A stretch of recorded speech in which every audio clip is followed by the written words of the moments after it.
Now you will listen the special update in English.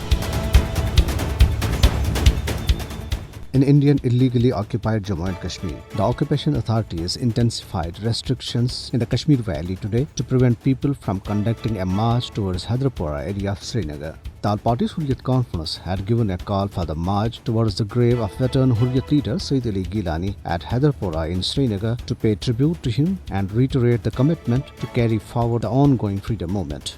However, the occupation authorities intensified restrictions and deployed additional Indian troops and police personnel in Srinagar, Baramulla, Budgam, Islamabad, Pulwama, Shopian, Kulgam and other cities and towns to stop people from conducting the march. Indian police even locked the Jamia Masjid Hyderpora from outside and disallowed people to offer Jummah prayers. The occupation authorities also prevented people from offering Jummah prayers at historic Jamia Masjid Srinagar, Hazrat Bal Shrine, Khankai Mualla and other major mosques of the occupied territory.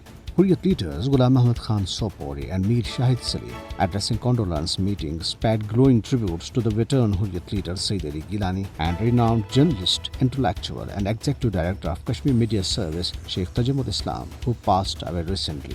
Meanwhile, All Parties Hurriyat Conference Nazmi Ala Chaudhry Shaheen Iqbal, in a statement issued in Srinagar, welcomed the appointment of Musarrat Alam Butt as new chairman of All Parties Hurriyat Conference. The Jammu and Kashmir People's League, in a statement issued in Srinagar, strongly condemned the arrest of party chairman Mukhtar Ahmed Waza and other Hurriyat leaders and activists by Indian police in South Kashmir.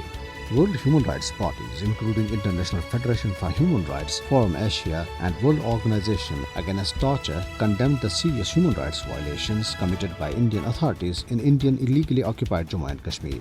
The rights bodies, in a joint statement issued in Paris, urged the Indian government to end all acts of harassment against the family members of Sayyid Ali Geelani. They also called upon the Modi government to ensure that people of Kashmir can exercise their legitimate rights in accordance with the human rights treaties to which India is a state party. The journalist bodies, in a joint statement in Srinagar, condemned the police raids on the residences of 4 journalists, Hilal Mir, Shah Abbas, Azhar Qadri and Shaukat Mata. They said assault on freedom of press in Indian illegally occupied Jammu and Kashmir continues and the cases of harassment against Kashmiri journalists are growing with each passing day. Meanwhile, an Indian soldier was injured after some unidentified persons lobbed a grenade on a camp of Indian Central Reserve Police Force in Chanapura area of Srinagar today. A woman also sustained injuries in the incident.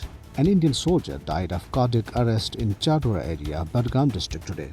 In Islamabad, Pakistan, the All Parties Hurriyat Conference AJK chapter organized a peaceful protest in front of National Press Club in Islamabad today against the surge in Indian brutalities in Indian illegally occupied Jammu and Kashmir.